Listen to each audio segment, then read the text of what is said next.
Tēnā koutou katoa and hello everybody. Welcome to the Lento Intervention podcast. My name is Ben Adelberg and I'm coming to you from Tamaki Makaurau, Auckland.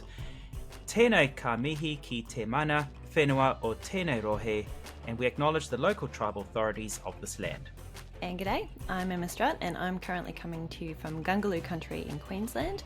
And before we dive into our conversation today, I'd like to acknowledge the traditional custodians of country throughout Australia and their connections to land, sea and community. The Lento Intervention is an Australasian educational and advocacy platform dedicated to raising awareness about the current climate and health crisis. And on this podcast, we invite guests to chat about topics that will inspire you to take action to improve your own health and the health of the planet. So please subscribe to and share this podcast and visit our website for the full show notes. And don't forget to buy us a coffee if you'd like to support our work. Little bit of a different conversation today, which I am really excited about. We're going to cover some little bit sort of left field conversations, which is super important. And I think that's all I need to say. Emma, let's kick this show off. All right, so today we're chatting with Thomas Tothill, an environmental consultant, current PhD candidate and research technician at Marine Futures Lab at the University of Western Australia. Thomas has an incredibly diverse background in marine and environmental sciences, having worked for research institutions, NGOs, native title groups, as well as the oil and gas industry. Since the beginning of the year, though, he's been incredibly busy with his PhD, which is helping pair Indigenous cultural values and marine research to better understand sea country. Tom, we're looking forward to having a yarn today, so thanks for joining us. Thank you very much for having me, Ben and Emma. I really appreciate you guys inviting me onto the podcast. So I began my PhD at the start of this year, but the PhD was sort of been about a year and a half in the making, really. So I was working as a research assistant at the Marine Futures Lab at the University of Western Australia since I finished my Masters in 2019. And early last year, Esperance Dalyrac Native Title Aboriginal Corporation, which is the native title group representing the Kepakul Wurundjeri people on the south coast of Western Australia. They reached out to our lab asking if we could help out on some of their sea country marine surveys. Sea country being basically the marine environment and all the abiotic and biotic resources within it. And so, last year I started doing some surveys with Esperance Dalyrac down on the south coast of Western Australia, particularly around a remote chain of islands called the Recherche Archipelago. And that sort of built this relationship, which has led into where I am now, which is doing a PhD with them. Amazing.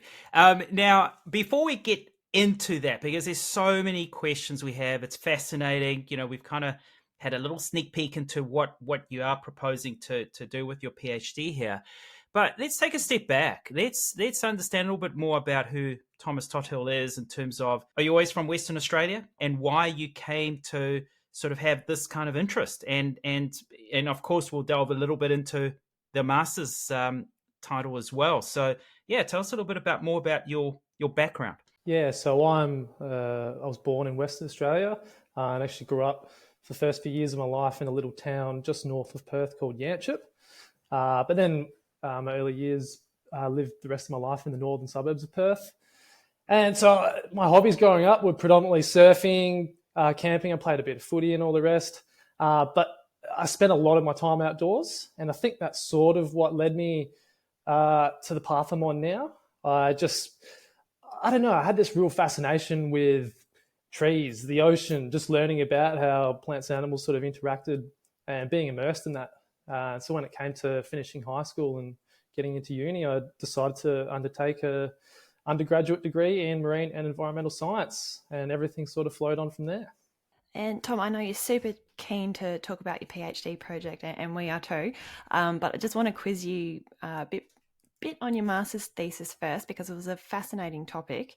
You were looking at offshore oil and gas platforms and how they effectively, form artificial reefs, and that allows for marine ecosystems to develop.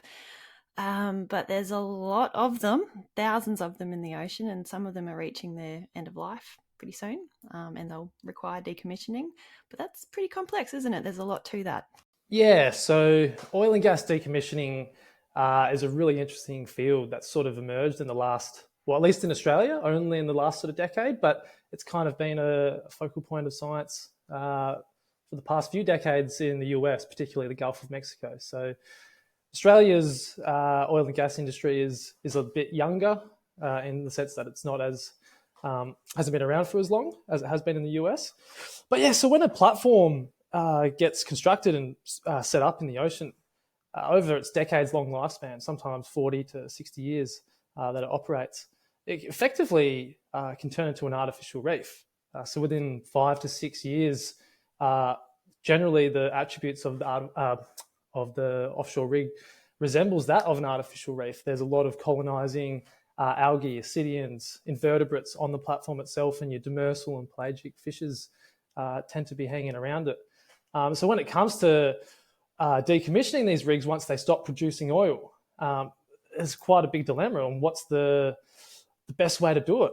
And law in Australia currently stipulates that you have to basically plug the well and remove all the infrastructure in the ocean and scrap the metal on land for whatever purpose it is afterwards.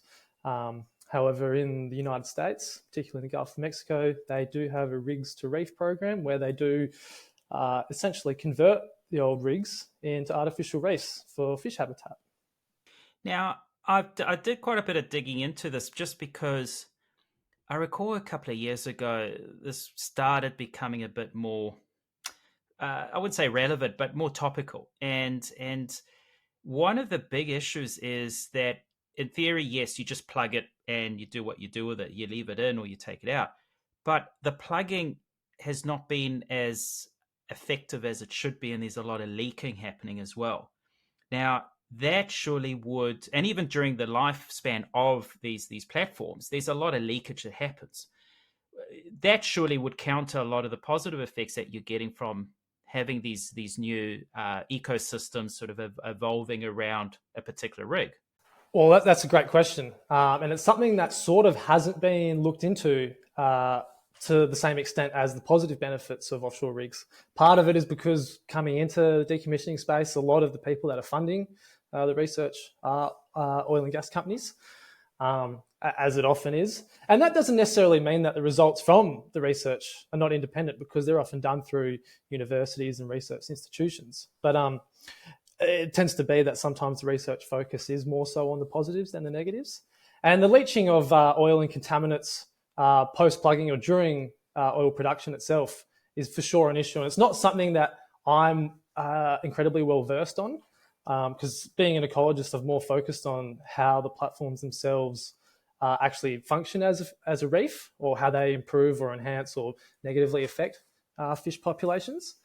But just on that, in terms of the positives and the negatives, or the pros and cons of offshore platforms for fish species or marine life in general, and this is more strictly in a habitat and a management sense, as opposed to the leaching of contaminants, it has been quite a key issue or key point of discussion sort of in the scientific literature, and as well as between governments and stakeholders and the rest, in the sense that, do offshore platforms or oil rigs, do they actually attract fish from nearby reefs, or do they actually produce fish? Are they actually increasing the number of fish present in the environment?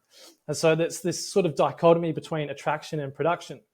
And it's quite hard to prove whether something, whether it's a reef, like a natural reef or an artificial reef, is producing fish. It's quite time and resource intensive. But so, for example, in the northwest of Western Australia, which is where my Masters Thesis was on, and most of what I know is based on, it's kind of the Pilbara region, sort of 70 kilometres offshore of the, say, Karratha and Dampier, two mining towns in the northwest of WA. It's quite a heavily commercially trawled area. A lot of the pre-existing sponge gardens and soft corals that used to be in the area have actually sort of been wiped out over the past sort of few decades of commercial fishing. And there's actually not that many natural reefs present, at least in direct vicinity of some of the oil rigs that I've been working on.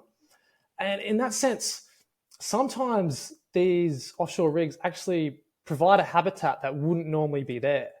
So these habitats the natural habitats that are there before the oil rig is constructed, is generally sandy, quite silty and muddy. It doesn't really hold a lot of potential for fish production without the rig being there. And then when the rig's put in place, it provides this hard structure that's present throughout the water column. It doesn't take up a large amount of seafloor, but extends from the seabed all the way up to the sea surface and beyond, obviously.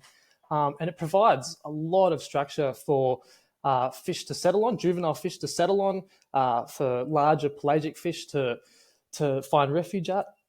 And in Australia, there's actually a 500 metre exclusion zone around all offshore rigs as well, which affords them a protection. So you can't actually go fishing there. No boats are allowed within that 500 metre exclusion zone. So in many ways, the presence of these offshore rigs on the northwest shelf of WA is actually providing a net fish ecological benefit. However, there's a lot of things to disentangle, and I can go on about it for ages. But it's quite interesting, this whole idea of attraction versus production and the protection afforded by the rigs themselves. And speaking of entanglement, does it cause obstruction to bigger mammals and bigger fish, so whales and so on? Because I did read a paper on that as well, that it can be an issue. I mean, is that a concern as well? Well, yes. So obviously having a large structure that's going from the seabed to the sea surface in the water column is an obstruction to whale migratory patterns or anything like that. But generally, they're quite, at least like most of my knowledge again is from the northwest of WA, at least from what I've seen and worked on. The rigs are spaced far enough apart where it doesn't seem to be an issue, but they're definitely, so for example, one of the PhD students in the Marine Futures Lab that I work with, he's actually doing a bit of a citizen science project with the workers on the rigs because they frequently spot manta rays, whale sharks, a variety of different whale species, actually sort of, in essence, resting near the platforms. It's almost like the presence of the structure kind of provides a little bit of protection, whether it's from vessels, wave current action or whatever, and they'll often just cruise through. And so he's actually trying to get the employees working for these oil and gas companies who are there working on the rigs 24/7 to try and collect data from when they see these large mammals or species cruising past, and actually get a bit of a citizen science project out of that. So climate issues aside, of course, if we're just concentrating on the biodiversity, do you think our laws in Australia should maybe be changing then to reflect updated science and best practice in regards to decommissioning options? Because I believe at the moment, you know, like as you said, everything has to be completely removed, and then you're effectively damaging that. It's almost a marine park if there's a 500 metre exclusion zone, right? Yeah, so that's actually one thing that has been raised over the past 5 or so years, is that these offshore rigs, when they're active and there's this 500 metre exclusion zone, they in essence act as a de facto marine protected area because you can't fish in them. You can't even have any recreational or non-commercial vessels go into that 500 metre exclusion zone. So I think there definitely needs, and there actually is currently a revision on those laws. But it has to be, I think you have to be careful because you don't want to have an across-the-board rule where basically these things can remain in situ or be reefed as an artificial reef, because some platforms are erected very close to a natural reef and therefore may not be actually providing the same level of benefit as a rig that's erected in an area of just sandy, sort of degraded habitat. And then a key issue is say legislation does change and you can actually convert one of these offshore rigs into an artificial reef. How do you manage it going forward? So once... Whose responsibility is it? Yeah. So liability is a big thing. Who's paying for it? Is it the taxpayer? Because if you've got a steel structure out in the ocean over a couple of centuries, that's going to degrade or need maintenance or whatever. But another thing is in terms of management of it as a marine resource. So do we keep that 500 metre exclusion zone? Because at the moment, that's only there as a safety thing because there's oil being produced there. But once it's turned into an artificial reef, can people go out there and fish? Can commercial fishermen go there? Can recreational fishermen go there? And if they can, then it can actually, well, potentially, there's no hard science on it, but it could potentially be detrimental to the fish populations because they're all concentrated in a small area and they can be decimated quite quickly. So there needs to be considerations. Firstly, is it good to convert whatever rig we're looking at into an artificial reef? How do we do that? And then once it is an artificial reef, how do we manage it? Just to bring some perspective into this, when we talk about a 500 meter exclusion zone around a rig, in some parts of the world, I mean, we're talking about hundreds of rigs. It's not just one. If there's oil, there's going to be multiple rigs. So that 500 meter exclusion zone could actually be thousands of meters of exclusion zones. So that benefit can actually be far greater. Having said that, there's, you just do a very simple Google search and you can see a lot of calamities with these, even decommission, never mind when active, but some of these topple over if they haven't been installed properly, or big storms and so on can break off components. I mean, it's a lot more than just, okay, we're done, plug the hole, we're out of here. There's actually a lot more work, like you say, we've touched on, who actually maintains these and so on. And I like your optimism, in a few hundred years, they could be an issue. That would be great to be talking hundreds of years from now. But, but corrosion and so on, I mean, that could be more immediate. So, there's a lot of other, it's quite a complex, like you say. And I think, when we talk about, do we need to review Australian law? I think that's marine law, isn't it? That's more international. That's actually the requirement to rip them out. Or am I wrong with that? So, well, you're partly right and partly wrong. So in the sense, it is international law that prevents the dumping of structures in the ocean. However, the Rigs to Reef program in the US and what's sort of being discussed here in Australia and other countries is that leaving a structure in situ can sometimes be seen not necessarily as dumping or disposing of waste at sea when it's actually providing a net benefit. So maritime law can be quite complex, and there are loopholes getting through. But generally, the process of converting an offshore rig into an artificial reef in most countries is a legal process, and it actually still abides by the international guidelines. On what you said before about these de facto marine protected areas around these exclusion zones around rigs, the 500 meter exclusion zone is actually just something in Australia. In other countries, it can be up to 5 nautical miles of exclusion. In the US, for example, people, while the rigs are operating, can go up and fish on them. They can moor up to a rig and just fish on it while people are still extracting oil. So that adds another layer of complexity, because the way that offshore rigs are operating and sort of in ecological sphere in Australia can be quite different to that in America or any other country. So that's why, like, the key point here is it really needs to be a case by case thing. It just can't be this blanket thing, and it is a challenge because it's often something that I enjoy having debates with people at the pub or wherever. The whole space of oil and gas decommissioning is this complex sort of intersection between conservation and industry, and two very different fields, because the oil and gas industry, for the most part of history, has quite a negative social sort of presence. And this in no way is trying to prove that putting more oil rigs in the ocean is a good thing. It's more, these rigs exist. What's the best possible alternative or the best possible way to deal with them when they stop producing oil? And the thing is, a lot of the information we're learning about oil and gas decommissioning is actually being applied into the commissioning of offshore renewable infrastructure, whether you've got offshore wind farms. So you try and replicate structures or sort of complex things that you see on an oil rig and incorporate those structures into an offshore wind farm to therefore benefit fish populations while that wind turbine is set in the ocean. So there's quite a few different lines you can take with this research, and that's why I think it's really interesting. But it's complex. Fascinating, and I'd love to be sitting in a pub and having this discussion and with you, or rather, as Emma pointed out at the start, a yarn with you. And this is a neat little segue into a next sort of topic. And it's quite interesting because when before the show, when we reached out to get you onto the show, and as I tell all our guests, is that we don't like to follow a structured, sort of regimented flow of conversation. It's more of a conversation, more of a chat. We go with the flow. And you raise and say, yeah, we'll have a yarn. And actually, you've done a little bit of research into this, into the benefits of having a yarn. Tell us about it, Tom.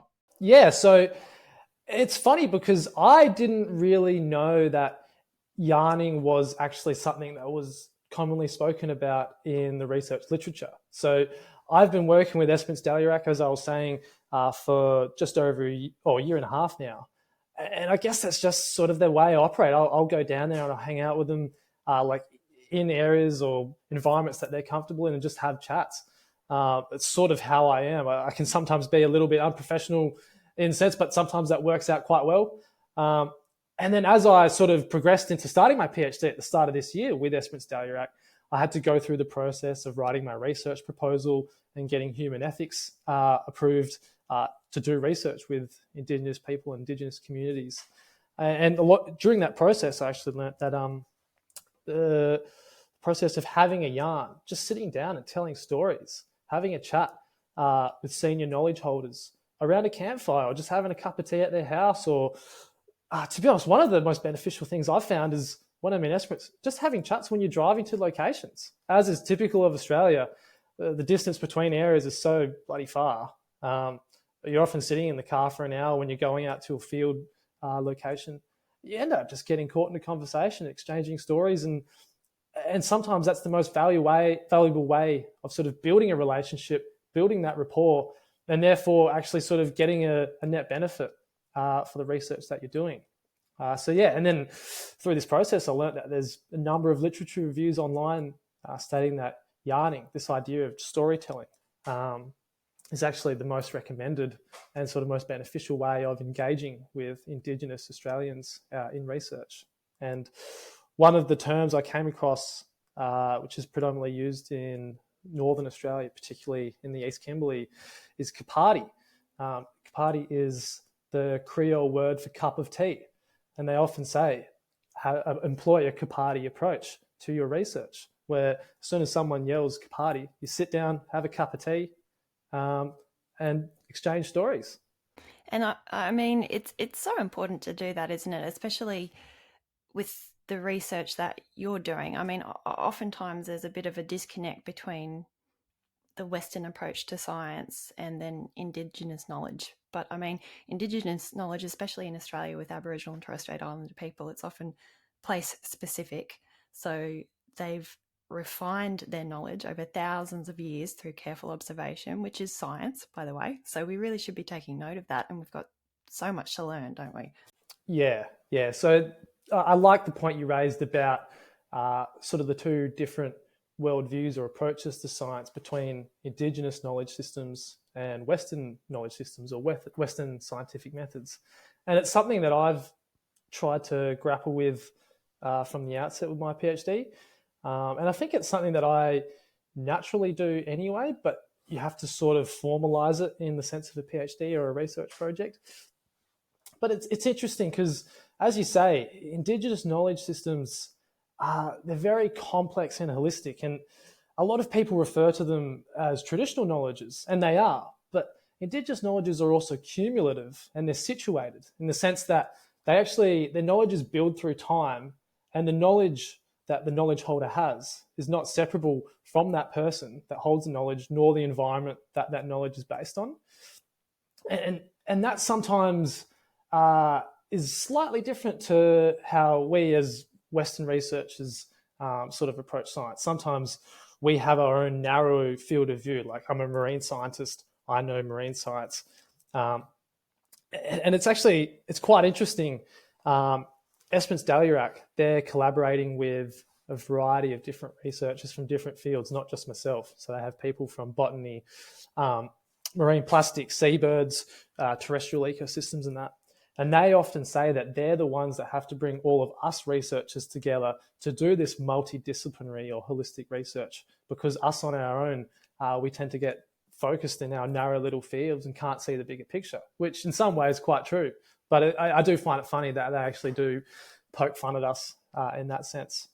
Basically, what I'm trying to get at here is the way that we approach research as researchers is generally shaped by the way that we view the world, our worldview. And like, this can kind of get a little bit philosophical, but it's kind of like our worldviews are shaped by our ontologies, which is what is in the world, and our epistemologies, which is sort of what we see in the world. And it can be said that there's multiple different ways that you can see the world, you can live in the world, and how you can interpret the world. There's this plurality of different ways, of different worldviews. So a way of sort of highlighting that is, so for example, on the south coast of Western Australia, there's a new marine park being implemented. So the state government has proposed a new South Coast Marine Park, and Esperance Dalyrac are joint managers in that marine park. And so during some of the marine park negotiations, there was discussions about what would be considered a success from the marine park, the KPI. And the Department of Biodiversity, Conservation and Attractions, the state government body, said that they would view a 10% increase in fish biomass as being a success of the marine park. Whereas Esperance Dalyrac said that the success of the marine park would be to go out and catch a fish each day, because going out, the ability to go out and catch a fish with your family is to reinforce your family ties, your family relationships, and therefore healthy fish populations relates to healthy family populations. And I think that sort of highlights that difference in worldview, in the sense that the Department of Biodiversity, Conservation and Attractions sees the world through a conservation lens, and therefore they see a conservation outcome as a success. Whereas Esperance Dalyrac sees the world through a cultural lens, and therefore they see basically the ability to go catch a fish each day as a success, a cultural success. And like in essence, the key outcome is still the same. They both want to see an increase in fish populations. But the way that they view that, the way that they interpret that success is vastly different. And that highlights those two different worldviews. And it's just trying to manage and sort of bring together those two different worldviews into a scientific research project that can be quite complex. And whilst Indigenous Australians represent the longest living culture on Earth, which is still mind-boggling when we learn so much more about African cultures, South American, Aztec, Incas, the Mayans, and yet our very own or Australia's very own have been around for so long. But this applies to other cultures. I'm currently learning a little bit of Te Reo Māori, and I'm not doing it to speak the language because I'm hopeless now picking up a new language, but I'm learning more about the culture and more about a lot of that history. And it's the same thing, this yarning approach. When in Māori culture, when you do a mihi, which is you're doing an introduction, you tell strangers basically about your family, who your father is, who your mother is, who your siblings are. And I remember telling someone, like, why? That's so personal and it's so random. But it's about establishing a relationship. It's about creating trust, opening up, giving something personal. And then that's, like you say, sitting in a car and having these conversations.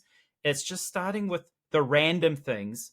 That's where you build the trust, and that's where you get the deeper insight, rather than what you say as Westerners, we're very narrow-minded, but it's also how we're taught, and it's what we're taught, because it's the system, right? You go and you study a course, and that's what you study. We don't study general, at school we do a whole bunch of different subjects, but then we start to specialize, and we hone in on a particular area.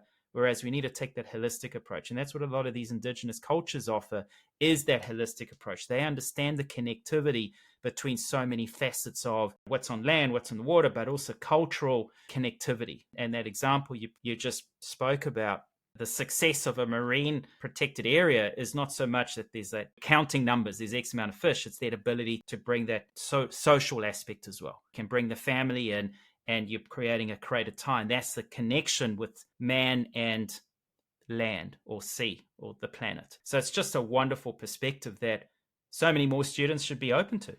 Yeah, it's a really interesting way of approaching science, and it's been challenging at times for me to sort of get out of my sort of inbuilt colonial or Western way of approaching science, just when you go down on the south coast and you immerse yourself with the Dalyrac Rangers and the elders, it's just a mind-boggling experience. It's so awesome because, as I said, like some of the best interactions I have are driving between locations or sitting around a campfire, and some of the information that the elders are so willing to sort of explain sort of blows me away. And their intricate knowledge of the marine environment, where species and habitats are located, it just absolutely blows me away.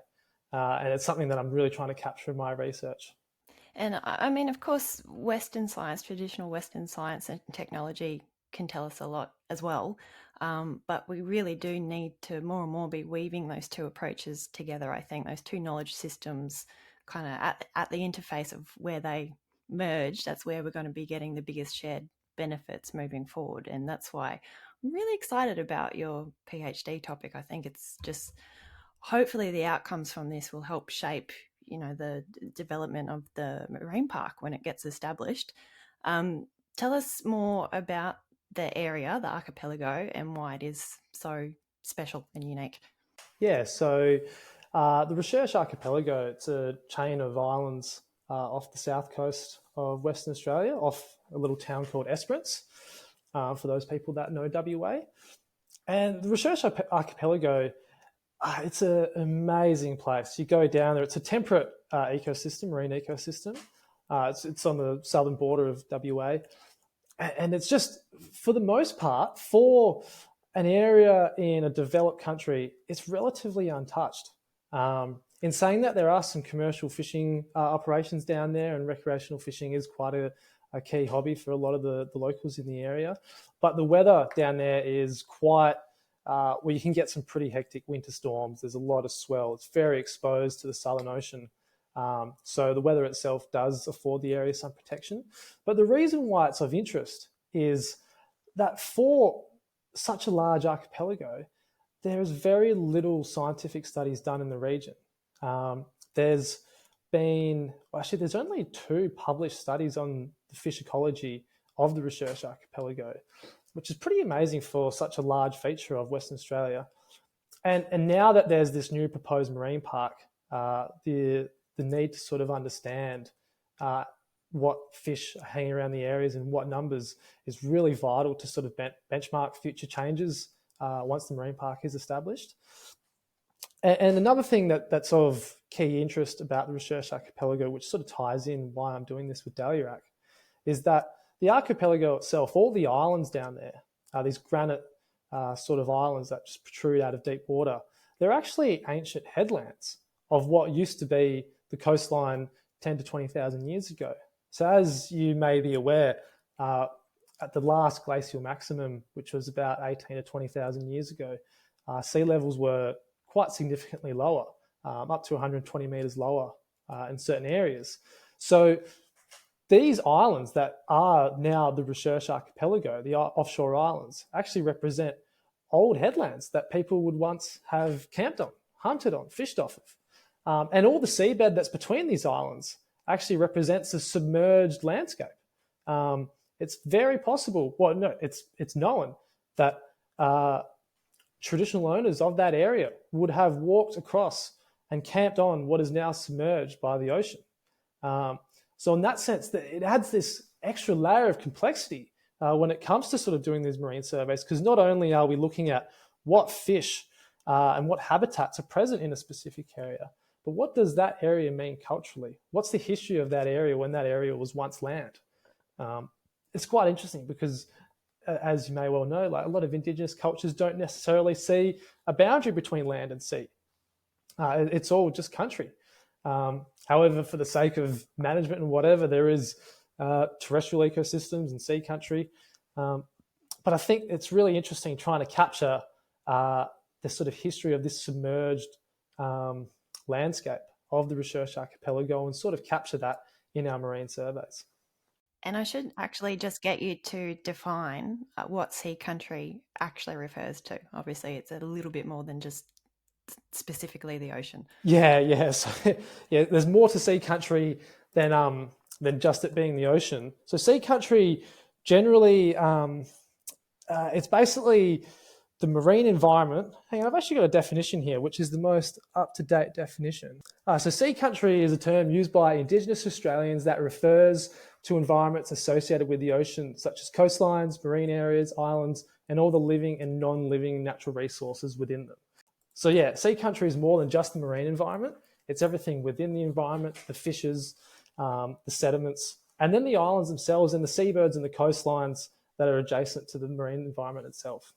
And just to get an idea of the extent of this archipelago, how many islands does that extend to? So the archipelago is comprised of 120 islands and then another, I think, 1,200 islets, like small rocks that protrude out the air, that don't have actual names, but they're above surface level. And the largest island is Middle Island, which is aptly named because it's generally in the middle of the archipelago. And the archipelago spans about a 200 kilometre extent from east to west, going from but east in the Eucla Basin near Cape Arid National Park, and then west all the way over west of Esperance.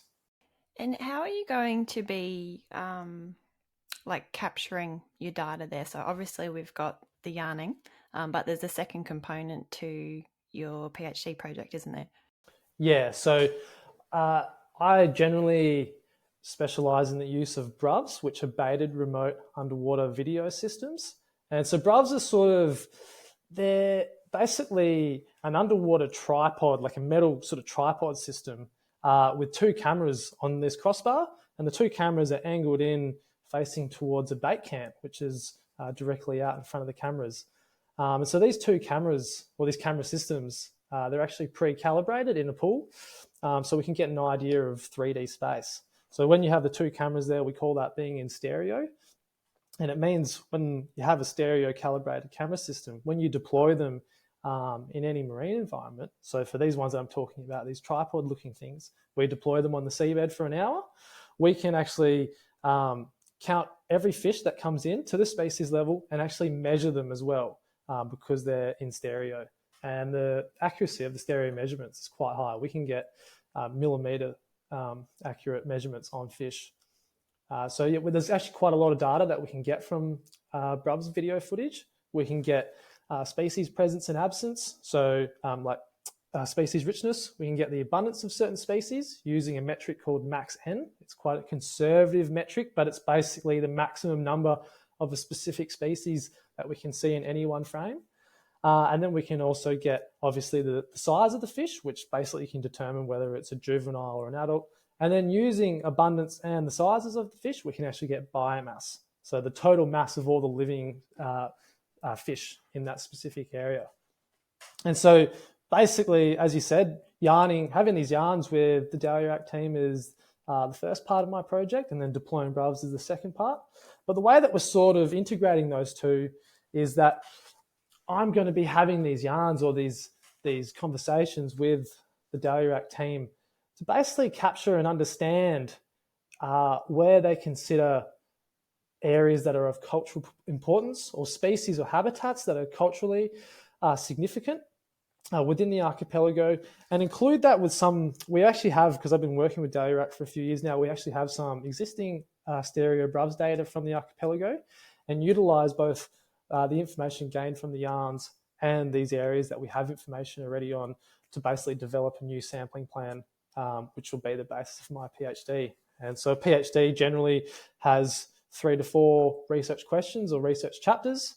And so I'm co-developing, actually I already have co-developed, but it's still always an ongoing process, a number of research questions that both sort of tick the ecological box, but also make sure that we're capturing the Indigenous knowledge and the cultural values that they hold in sea country.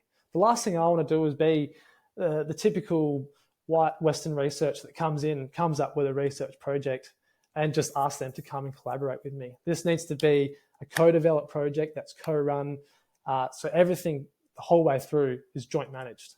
And so that's a real key component of it all. Is I want to make sure that they come up with the questions with me, they come up with the research design with me, and then they actually come out in the field. They go and deploy the BRUVs with me. They do all the work with me, alongside me, so they know every step of the way what's going on. And then when it comes to actually presenting the results, everything will be co-authored and presented alongside Daliac where possible. So that's key, isn't it? I mean, time again, First Nations communities are just consulted with or engaged at the beginning of a project as informants, and then off the Westerners go and do their project, rather than have them be key decision makers throughout. So it's really refreshing to see that you've got that approach. Yeah, and that's sort of been something that I've really tried to hone in on from the outset, because as you say, the sort of traditional method of doing research or doing science is this initial consultation period with senior knowledge holders or traditional owners, and then very little involvement with them in the ongoing steps of the research or the production of the results. And you, like, not to bag out parks and wildlife in Australia, but like that's sometimes been the case in even our national parks and marine parks in the past, even if they claim to be joint managed. Sometimes it'll be the case that the initial design or planning phase is consulted with, but then the ongoing management, there's very little input from the traditional owners or the Indigenous communities. And so that's, and I think you mentioned earlier the word integrating. It's something that I've been, it sounds a little bit sort of PC, woke sort of academia, but I think the language that you use when you work in this field can be quite critical too, in the sense that we don't necessarily want to be integrating Indigenous knowledge into our Western scientific methods.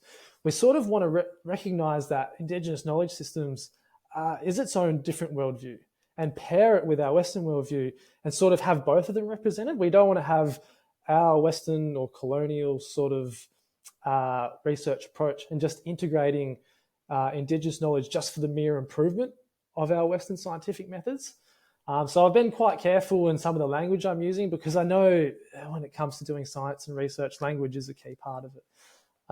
So I'm sort of taking my research approach as a two-way or a paired approach, recognizing that there are two different worldviews here, and that we're going to co-develop research questions, which are capturing both my worldview or an ecologist worldview and an Indigenous worldview.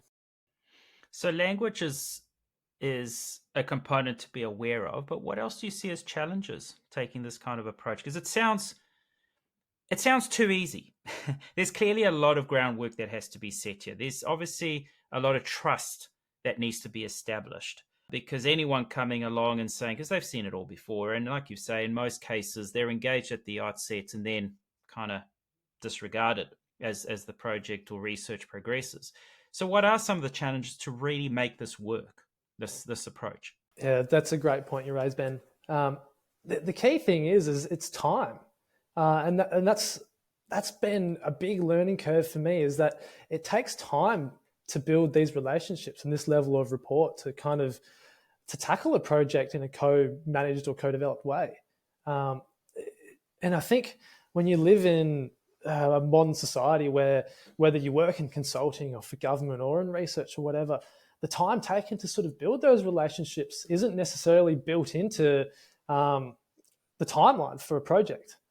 So for example, when it came to submitting my research proposal for my PhD, technically you have 6 months from the outset of your PhD to submit it.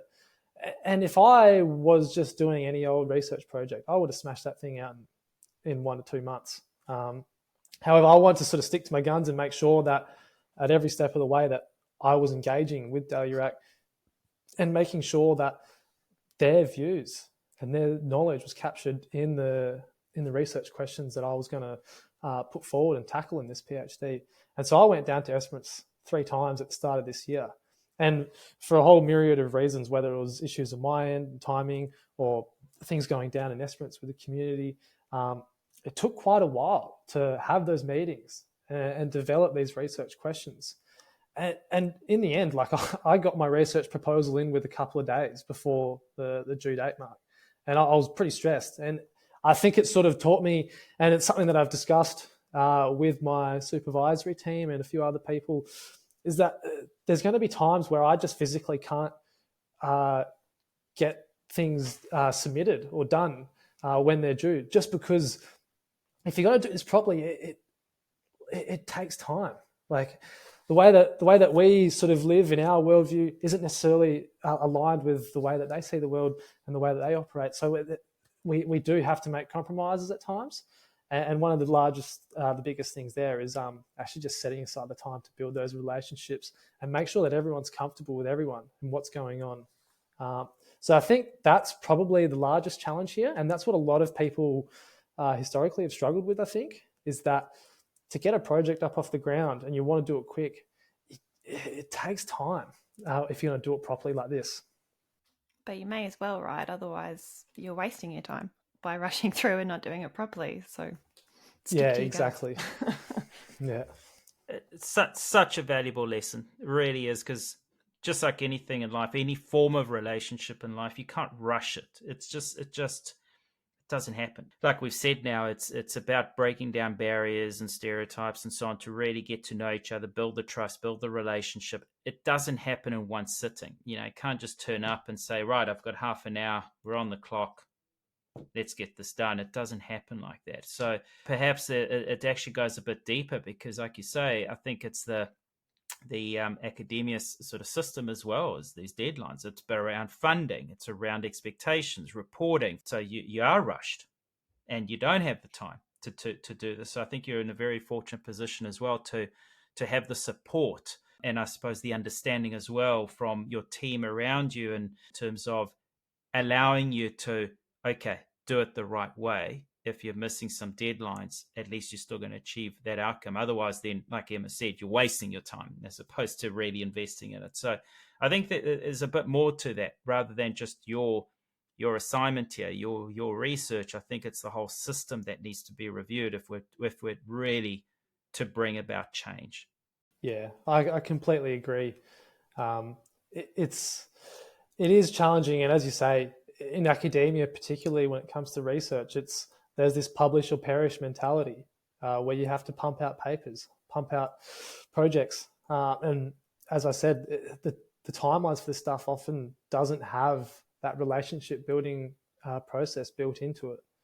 And I think you raised a great question before, in the sense that there has to be some sort of change. And I've had some discussions with some people at UWA and whatnot, in the sense that traditional PhD, PhD stands for a Doctor of Philosophy. And sometimes we kind of go like, how much philosophizing are we doing? Like in a general PhD, you come up with a research project, you set up your methods, you do it, and you get your results, and bang. And yes, of course, you're providing new results and new insights into something that hasn't been done before. But I think there needs to be potentially in the education system a bit of a shift towards recognizing these knowledge systems and these different approaches to understanding and research, because it actually sometimes blows me away that these senior knowledge holders, wherever they are in Australia, these Indigenous traditional owners, like half the time we come up with results that's just ground truthing what they already knew. And is there a way that we can do a PhD, a Doctor of Philosophy, using oral systems or different sort of approaches to research? Does it have to be formalized in the sense of a large thesis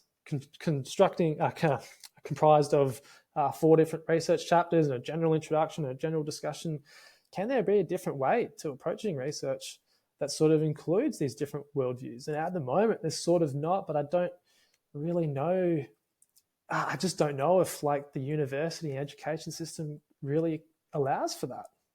I don't know. But I mean, the cracks are starting to appear there anyway. I mean, look at the amount of burnout and disenchantment within research at the moment. Like it's not a great system, so we need to change the model, right? Yeah. Well, there's a lot of burnout in academia, and a lot of people, opting for different career paths. I personally am not aiming for academia in any way. Exactly where I end up with this after post PhD, I'm not too sure. The main reason why I jumped into it was because, in essence, I love learning. I've always been a bit of a geek at heart. I sometimes try and hide a little bit and put my cool guy facade on. But the other thing is, I was working with Dayrak, and I was having such a good time. And like I've always just had this fascination with Indigenous culture and Indigenous knowledge, and I just like going forward with a PhD just seemed like the best way to continue that relationship and work in this fascinating space that's, without sounding a bit wanky, kind of at the forefront of sort of this marine research space. So yeah, I was just like, doing a PhD, what happens with it? We'll see what happens. But I'm excited. It's an exciting space, and I can't wait to keep going with it. Well, we said at the start, this is going to be a little bit of a different conversation, but an important conversation. And it absolutely has been. We have very often said that it is so important for good communication in science. And we've had amazing guests that have demonstrated that, and you're one of them. Communicating what's so important and how it's communicated is key. I absolutely love the concept of employing the Kapadi approach. I love that. It's sit down for a cuppa, let's just chill, and it's just yarn. I'm a big proponent for that as well, building relationships and whatever we all do. I think that's a key lesson, a skill that a lot of us don't have, because the way modern society is built around, it's all go, go, go, timelines, squeeze as much as you can in, quick results, quick outcomes. That's how we're formulated to operate. The paired approach is key as a result of this, and we can't operate in silos. Yeah, so thank you, Tom. It's been an absolute delight having you on the show and sharing your already immense knowledge and experience in this. Oh, thank you very much, Ben and Emma, for having me. Yeah, it's been great to have a chat and talk about some of the exciting times ahead. And I'm sure I'll have a lot to update in the coming years as things actually progress and come to fruition. Look forward to it. Thank you. Thank you for listening to the Lentil Intervention Podcast. If you found this interesting, make sure you subscribe and share it with your friends.